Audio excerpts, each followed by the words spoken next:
analytics for some time to essentially test kind of emotions and truth. To see whether people are lying at national borders. These projects have now come to completion. They're now being rolled out on borders. Similar in the US as well. Department for Homeland Security, again, also interested in using these technologies. So yeah, there's kind of lots of kind of different areas where this stuff's being used. But I would imagine the problem isn't just data collection or the existence of this technology or these technologies, but the question is in the power relations that are taking place when we're using these technologies. So for instance, even if we stick with the education example, you as a professor who wants to give their students the best possible experience might have an ethically clean way of using that information, but what happens when the university administration starts using that piece of information to control you or to guide your work and setting you performance reviews for, your students are always sad when they listen to you because you talk about depressing things. Your subject, you should probably change that. Should that be a concern for us, or do you believe that in these very specific cases, the people who might be subject to control or censorship through these technologies will be able to fight back effectively or oppose these types of measures? Yeah, no, we should be concerned, for sure. Yeah, there's no two ways about it. I think, part of that's kind of a classroom thing, in terms of, just as you say, kind of educators having curricula dictated to them. And, we see that to an extent we already kind of see that, certainly within UK universities. And I suspect kind of things might be a little bit different. I'll be interested to hear if not. But already within the UK, we kind of have to bundle our classes in such a way as to make them more appealing, to be better performers, possibly to kind of be talking about kind of more industry-friendly related stuff, rather than kind of hardcore critical theory. So we're already feeling a push in that direction in a way. But I think, we talked about advertising and retail. And yeah, what I'd neglected to say at that point, of course, is not just kind of the people in the establishments who are being surveyed, but it's the workers as well.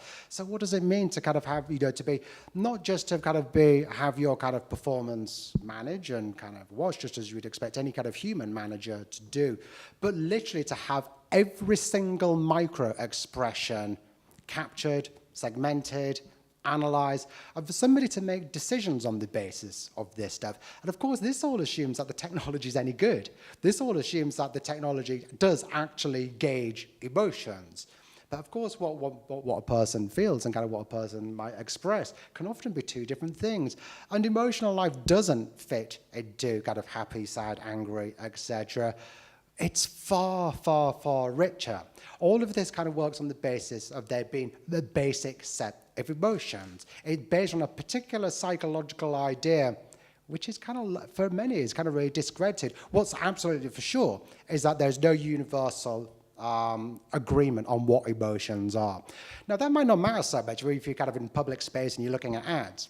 You might say, who cares? You might have a much stronger reaction.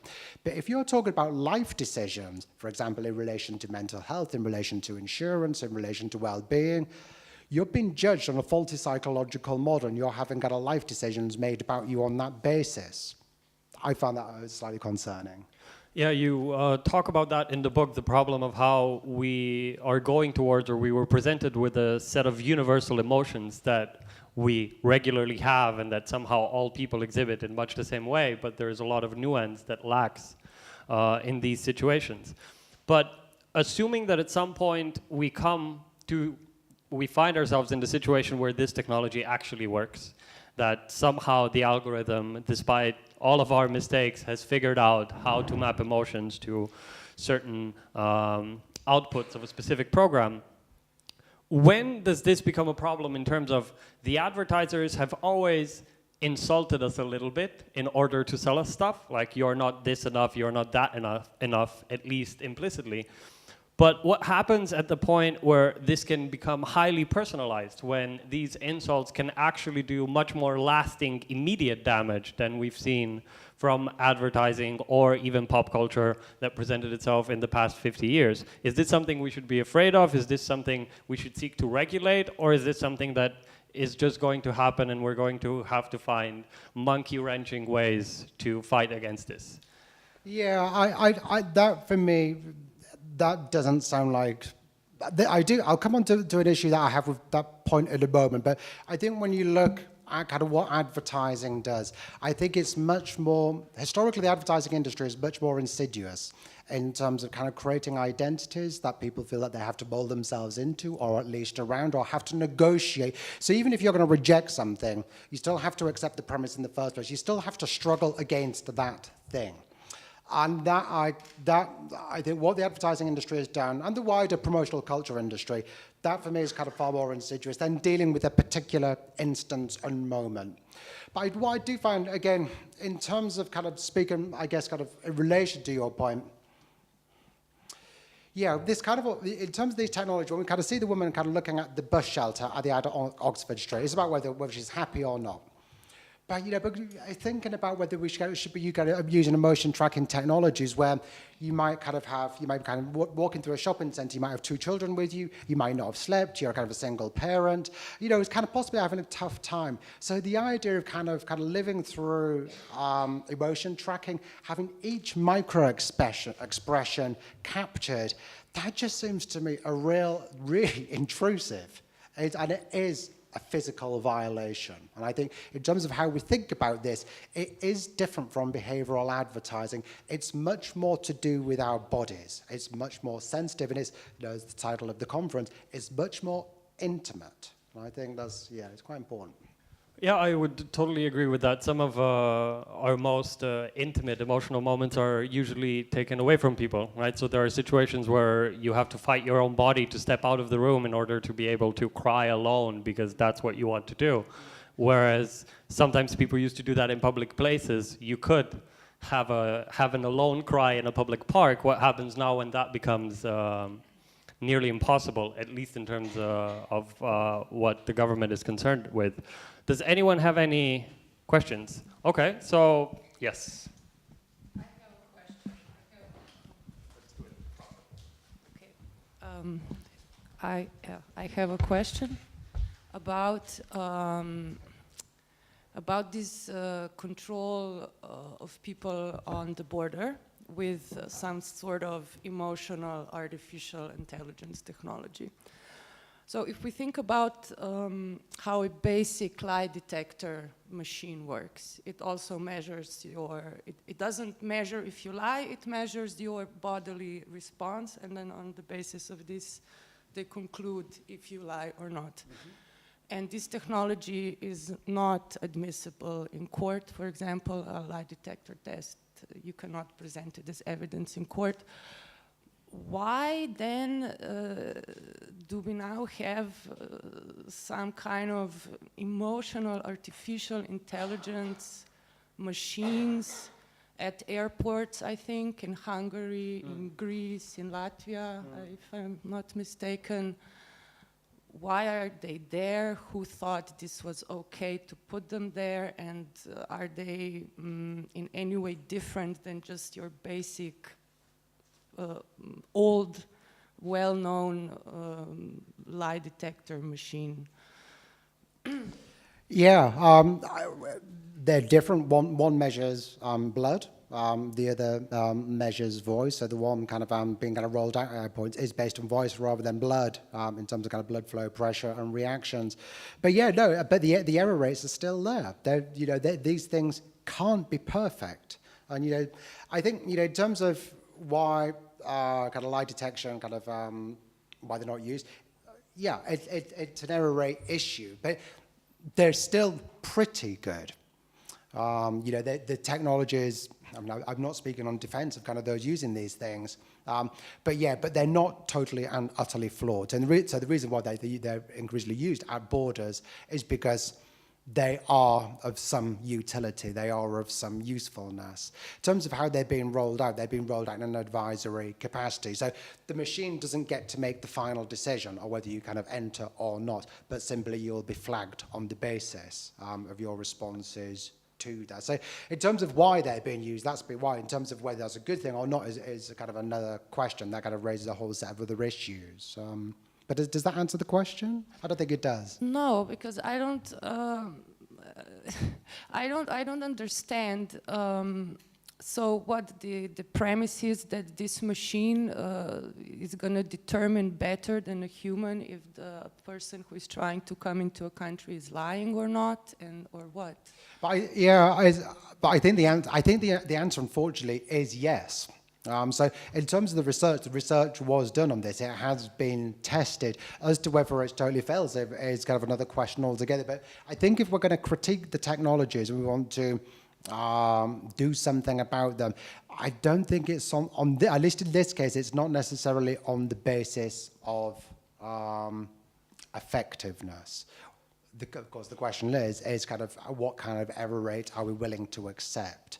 There are lots of technologies in this area that are being used, facial recognition being the obvious one, where the error rates are really high. But on the voice side of things, the error rates are actually quite low. So there's lots of criticisms to be made, but I'm not sure that kind of accuracy is the one that I would go for. But I think, there is an interesting question to be asked there about why was this funded in the first place? Is the European Commission public money? I hasten to add, it's our money that's kind of paying for this stuff. But that's another question. Would you mind passing the mic? Okay, thanks. So when you said if law isn't your thing, law is my thing, so I'm going to have a legal question. I was just wondering, because you showed this example of the commercial screen in public space in England, and I just wonder if that's still there, if that's still allowed, because from the example in the Netherlands, where the Dutch railways, so in Dutch railways, and sometimes in front of them, they put the exact same types of screens that would sort of profile the passerby and show him or her a certain commercial. And they did this in secret, as it usually goes, but then of course someone found out and there was a big outcry, and the data protection officer, they clearly stated, indeed, it is processing of personal data, you need a special type of consent for this, and you just cannot do it like that, so they stopped. So I'm wondering what happened there in England. And does it constitute personal data? That's the question. And in the UK, it seems like we've gone for no. And it was really interesting going to the Commission and talking to people like DG Connect, and they said no, it doesn't, because there's no images captured. That's the key bit, because normally when you think about a camera, you think in terms of images, but that's not the way it works. So because there's no images, there's no singling out in any way, shape, or form. It can't be tied to a code. It can't be tied to a device. It's singling out. It singles out, it's not by name, but by gender, maybe, by certain type of markers. So that is singling out. And according to European data protection law, which is so broad, I think, yes, quite clearly you can come to the answer that it is personal data. Yeah, but we are where we are, and the technologies are there. They've all consulted. They're kind of. It's there. So I'd like to see the case brought on this. I mean, as to whether it's singling, I don't know. I don't know, because in terms there's nothing anywhere that can be linked to a person. And that's the difficulty. I'm not happy about it, I should add.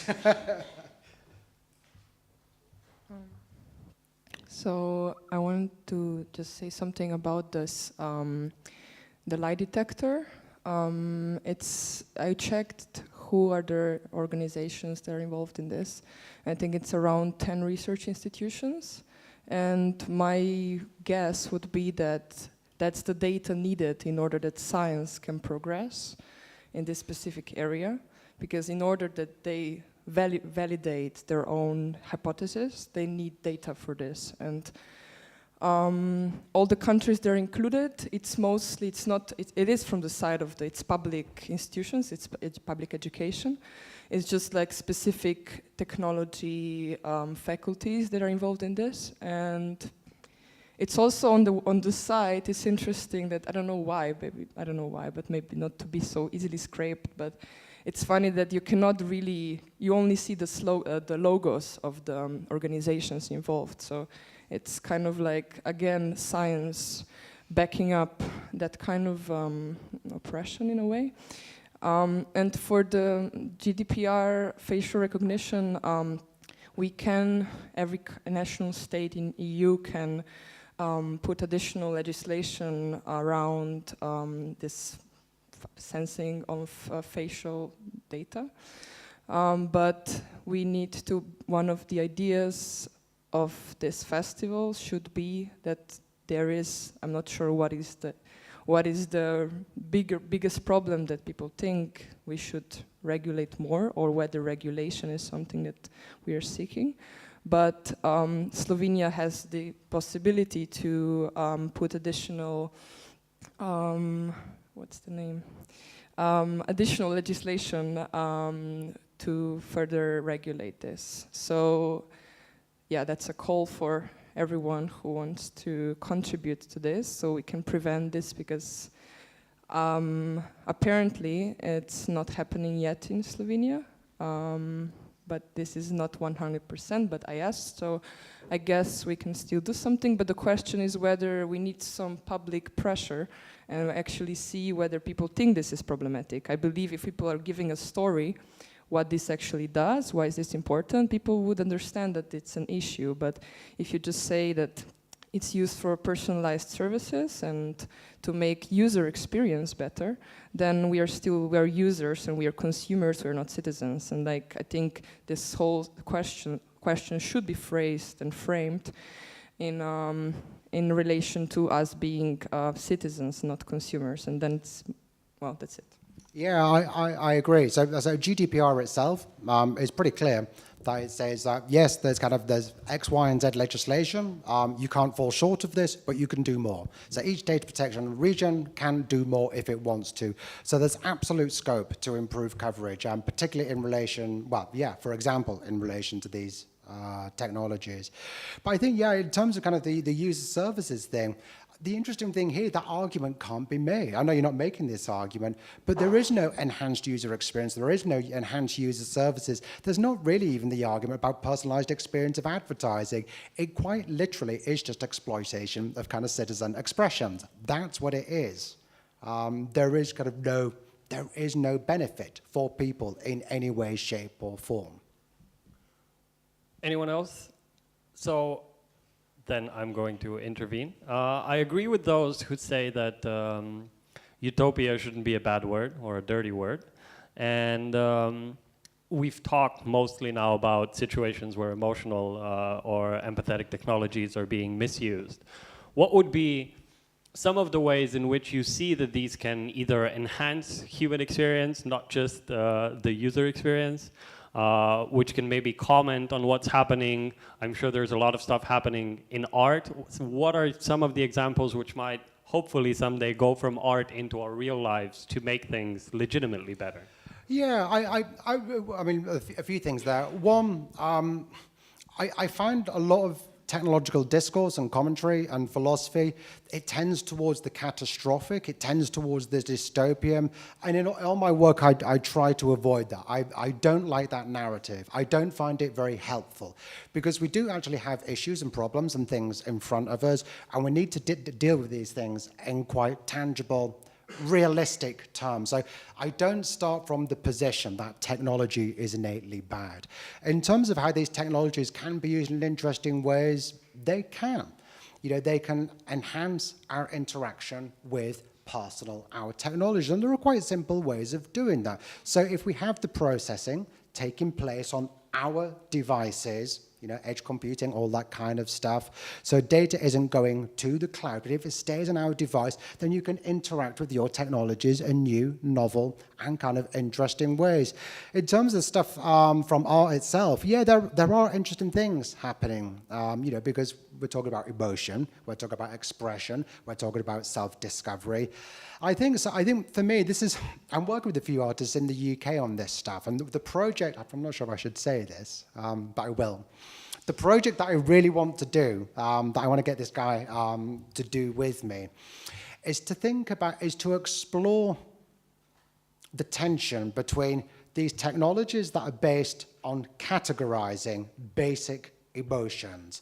Emotional life does not work that way. So I love the idea of using these technologies to measure affect, to measure physiological experience, but for us to label those expressions ourselves. So to really kind of challenge this discourse that's growing around us, that emotions are simple. They're not. And I love the idea of kind of using kind of artistic expression, new modes of visualization, different modes of labeling, to kind of, to really kind of both explore our own emotions, but also to criticize the technologies. But wouldn't you say here what's going to be a problem, or how should we approach this, that for instance a writer, somebody who writes novels professionally, is going to know dozens of words for different emotional states or experiences, whereas we don't even have the vocabulary to speak about these things properly, right? So most of us in this room are going to probably max out at 10 different words describing different expressions, yet in dictionaries there's over 30. Is there any way that effective computing can help us engage with ourselves in these terms, or is it because these things are going to be trapped in language, this is going to be forever our own concern? Yeah, I think you have, I think people could do metaphor. I think people could say, it's like, it feels, I think people could do better than kind of 8 or 10 expressions. But I do think there's an interesting question in terms of, well, these technologies are increasingly rolled out, whether they become the way that we think about emotions. So in terms of, will these technologies create a vernacular by which we understand our emotional life? I find that concerning, but I think from the artistic side of things, no, I think we can, we'll just have to try, won't we? Yeah. Anyone else got any ideas? No? Okay, then I have another slightly dystopian thought experiment, in a way. When we talk about these technologies that basically measure our emotions, they datafy our emotions. They just become another data point in whatever network they're building, and we should think about them as parts of bigger constellations, right? So it's never just a machine that says this person is happy, but it's a machine that tries to make an inference out of that. It has to make a decision after the fact that it recognized this singular trait. And the problem then is still going to be what the end goal of this sort of algorithm is going to be. And there's this slightly depressive vision of Facebook actually killing people, right? So Facebook's algorithm, in a way, wants to increase the amount of time we spend on Facebook, either because it wants to sell more ad space or because that's the obvious measure of how much you like the stuff that you see on Facebook. The more you enjoy it, like a gambler, incidentally, the more time you're going to spend there. So the algorithm is probably going to try to optimize around this. And it will probably spot at some point that a suicide event creates an uptick in Facebook's activity. So if someone commits the tragic act of suicide, the friends are going to come up there, there's going to be more activity, people are going to show more emotional input into the Facebook network itself. So this algorithm might slowly, among many other things that it does, start making the inference that a suicide event actually is a net positive effect on the whole network, right? Because there's much more activity at that point. And since we already know that Facebook has engaged in unethical experiments in manipulating people's emotions successfully, how do we even think about problems like these when we effectively get stuck in a scenario that a seemingly completely innocent optimization saying, I want people to spend more time on Facebook, can produce these effects? And there's actually anecdotal evidence of that. There's people reporting that during New Year's Eve and during December, so Christmas time and New Year's Eve, where people are more prone to commit suicide anyway, people get messages saying, you had 0 congratulations from your friends on your birthday this year, which to any human designer is an obvious edge case that you need to fix. Like, you would never allow a user to see nobody loves you.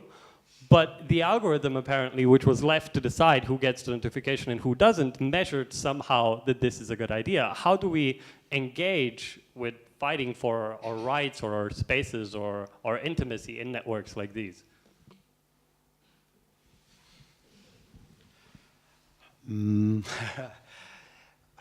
Or if we just quit and burn the whole situation? Yeah, well, looked at slightly more broadly, we're kind of already there. And we have been arguably since the inception of journalism. So journalism has quickly tended, sorry, there's the journalists in the room, has quickly tended towards reporting the bad stuff. And they don't report it because they like reporting the bad stuff. They report it because, unfortunately, people perversely seem to like reading the bad stuff. So that's why we don't have kind of newspapers full of good news.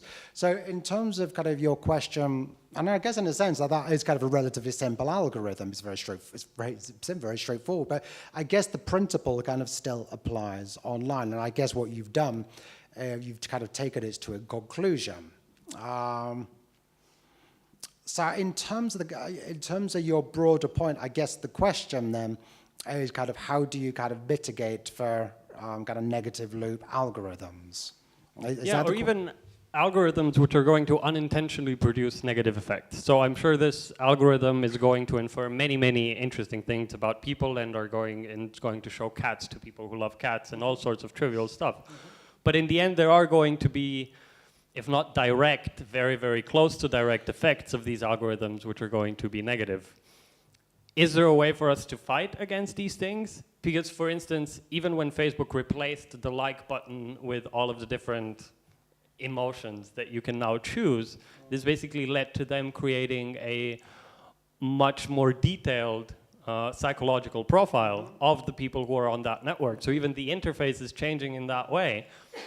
Do we have to stop participating in those things? Are there ways in which we can think about protesting against this, saying that we don't want this happening? Are there any options, or do we have to start hiding our emotions? Yeah, I'd be interested to hear if people have a good answer in the room. I don't have I don't use Facebook. I got rid of my Facebook account a long time ago, and Philip, I know you don't either. Join us. Yeah, so yeah, I know the reason why I left Facebook is because it didn't make me that happy. It made me sadder rather than happy, so I got rid of it. So yeah, I don't have an answer to that, unfortunately. Any ideas in the room? Or any distracting thoughts to take us away from this? No? All right, but I guess we can switch away from the suicide pact with Facebook to going back to advertising again.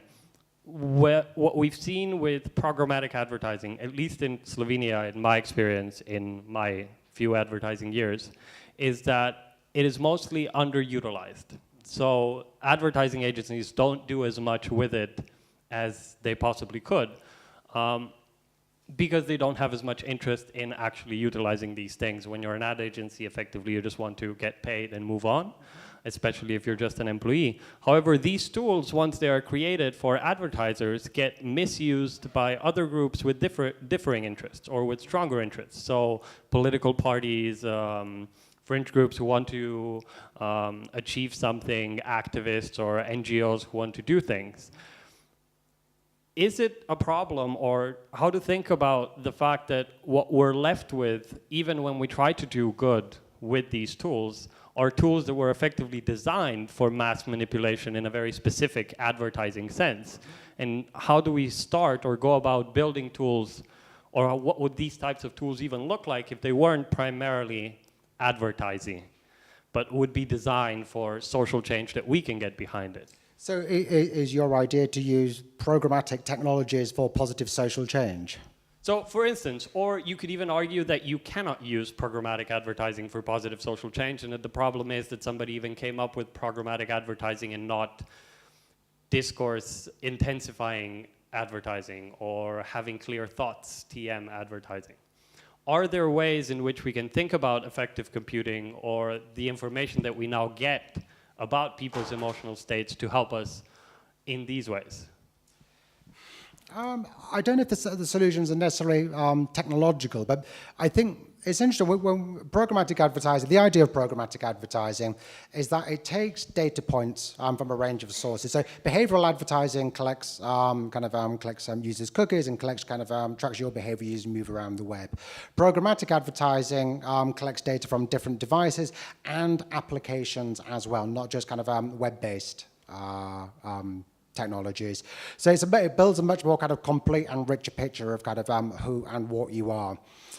But yeah, but I think it's interesting to see kind of the Adland's reactions to these technologies. WPP is one of the biggest ad spenders, by far one of the biggest advertising spenders in the world. They've pulled out of programmatic. They've said this is not good for our brands. Our brands are getting placed on next to kind of terrorist YouTube videos. We really don't like this stuff. Our brands aren't happy, so they're pulling out. And it's interesting talking to people within the advertising industry itself. Creative departments hate this stuff. So from the point of view, what brands in an ideal world are trying to build good relationship. They're trying to make a decent products and have a kind of relationship with customers, and thereafter win more custom. And we could debate the health and merits of advertising, but I think in terms of I think the creative dimension of advertising is something that supports our cause. I think it's actually quite supportive of. It's perverse, but it does support our objectives and goals, which is less privacy invasive technological environments. So you'd say that creative directors and advertising agencies are allies more than they are. Do you know? It's you may have heard of the Open Rights Group. Open Rights Group is a UK-based NGO, data protection NGO. We had an event there. We brought creative director MNC Saatchi along, who are ironically responsible for the Oxford Street ad. Anyone? Anything? Yes, no? I can keep on going, but I'm not sure if I can read your minds as to what you want to talk about. Yes, no? Nothing. Okay. So I have another theme that I'd like to challenge you on, and you've mentioned it in your presentation, and it's the question of dignity, right, which necessarily affects our bodies. And the question here, I guess, is twofold. One, the obvious perspective is how these technologies are spying on our bodies. What does it mean to bring our bodies out into the street, and what happens with them, and how we actually use them to achieve things. But on the other hand, should we be talking about virtual bodies that need to be protected in a way, right? So the fact that all of this stuff that is gathered about me, my own being, my actions inhabiting this planet, are lumped together in sort of a virtual entity which is currently distributed between many providers. Everyone holds a little chunk of who the virtual me is.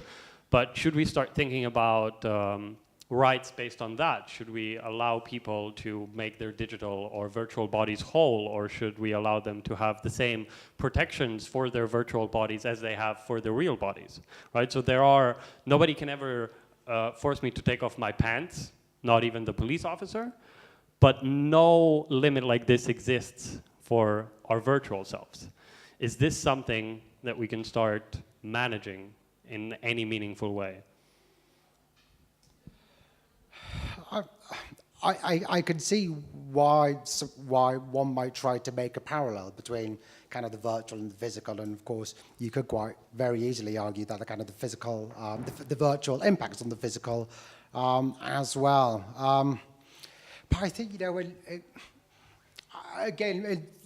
when it comes down to daily experience of these technologies, of what's on the horizon line, the idea that I can walk into a retail outlet and that I'll have cameras, not just kind of monitoring whether I'm kind of smiling or whether I'm happy, but measuring the blood flow under my face to look at my reactions to products, I find that much more intrusive.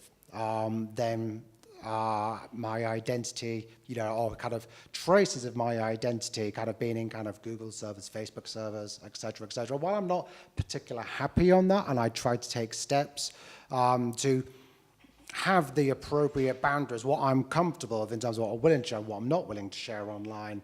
Yeah, I find the physical stuff is just quite literally kind of visceral for me. Any idea why? Apart from it being a visceral reaction, what makes this, intervention into your own physical body so different? Because it's very passive, right? Just, I can look at you right now. I could be very aware of how red your face is at which point. But why is this such a difference once this becomes automated? Yeah, I'd be interested to know what the room thinks about this. But for me, I have kind of a gut-based reaction. And it's in terms of it's literally, you just can't be more personal in terms of understanding, mapping, and remembering each physiological gesture, movement, expression, happening. That's me. So in terms of when it kind of comes to questions of kind of online stuff, yeah, I guess maybe, but yeah, the idea that we can make an equivalence between fragmentary inferences based upon kind of what kind of websites I look at, whether I'm based on cycling websites or even whether it be health-based websites, wherever it might be. But yeah, the idea of kind of moving through an entirely surveyed space, in real space, not just online space, but physical space that belongs to citizens. You know, many of us live in democracies. The idea is that this space is ours. So for commercial companies to come in there and try and appropriate, commodify bodies as they move through urban spaces, I'm not on board with that. And I find it difficult to make an equivalence with kind of online tracking. But does that mean that what we have to start fighting for are public spaces that belong to us? Because today we have a variety of different public spaces, right? So technically this is a public place, except it's private. And then there's the square in front of the house, which is a public place, and then you have the other type of private public spaces, which are shopping malls, where things like this are going to go through much faster than basically on the square here in front of us. So do we need to rethink the spaces that we inhabit in order to fight this effectively, or in order to... I think, you know, this kind of speaks to Nika's point in terms of what do we do as kind of a result of this discussion. And so this is something that I was at an event at the United Nations speaking on precisely this point in terms of the need to protect and be aware of public spaces. But you're right, we live in a world occupied where there's many spaces which are quasi-public spaces. So yes, a retail space is not owned by me. Somebody has bought rights to use that space in many ways that they see fit, not every way, but in ways that they see fit. Yeah, that's that is really problematic. But data protection laws do apply. As this stuff becomes more granular, there are strong provisions here, and it's going to be interesting. It's going to be interesting to see kind of how shops try and get our consent on this kind of stuff. Last call for questions, thoughts, challenges. Yes, no? Yeah.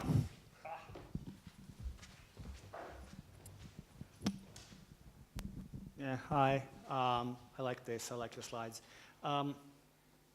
I mean, we all know that advertising is a form of terrorism and of, you know, making people think what they don't think in the first place, and, you know, trying to influence people. So why even try to exculpate advertising industry as if they were well-intentioned? I think this is a wrong premise. You should start with, you know, this premise, like this is about talking dirty and influencing people into making choices that they wouldn't normally do, right? So with this thing, what I expect, you know, if I may speculate a tiny little bit, what will be happening is just like with all the rest of technology, we slowly normalize it, we get used to it, and just like you said, oh, I don't want this machine to steal my soul, this, you know, reminds me of history of photography, right? And then the soul wasn't exactly taken away from those people that were photographed, in the same way that, you know, unfortunately, not you personally, because you're like me, you're like a pre-digital senior citizen. We're all just waiting to die, really. But the others, the kids, are born into this as in the only world that they know, and for them this is like super normal, and that's how it's going to work. You know, electricity, an interesting thing, didn't exist before, and before it existed, people would go to sleep with hens, with chicken, as they say. People had their circadian rhythms attuned with nature, and now we don't. Look at us sitting here in the artificial light. And 120 or 30 years ago, it would be a scandal. Like, how dare you interfere with a very natural order of things? But for us, it's like the super most normal thing in the world. And that, I believe, is the roller coaster we're all on. Yeah, I guess two things. Is advertising terrorism? This event was advertised? Yeah, okay. So I don't buy the I think the basic premise of advertising, I don't have a huge amount of problem with. In terms of kind of notification, if I've made a new type of laptop, if I've made, I don't have a problem with advertising per se. But to come back to the second point, which is kind of perhaps the more important one, is will young people get into this? Is it the boiling frog situation where because they kind of grown up in a kind of a digital life generation, that they kind of used to being surveyed? In terms of the research that I did for this project, younger people were slightly more accepting on the basis that they weren't identified, but they were vehemently against the idea of being identified. So what that tells me is that this was across not just advertising, this was across a whole, so I kind of looked at in gaming, for example, in terms of social media, and kind of a bunch of different types of technologies, and a bunch of different use areas. Yeah, younger people were slightly more accepting it, but they hated the idea of having kind of inferences about their emotions connected with personal data, things that kind of affect them in some way, shape, or form. But what that tells me then is that it's not necessarily a boiling frog situation, but rather young people are kind of okay with kind of new modes of interactivity, for example, in gaming, but they want control over the process. That was kind of what came through loud and clear. So I don't necessarily kind of follow the kind of dystopian line that there's kind of a boiling frog and the kind of young people, progressive generations coming through increasingly want or kind of are used to more surveillance. It doesn't seem that way to me. So I think there's some cause for optimism there somewhere. If there are no other thoughts that want to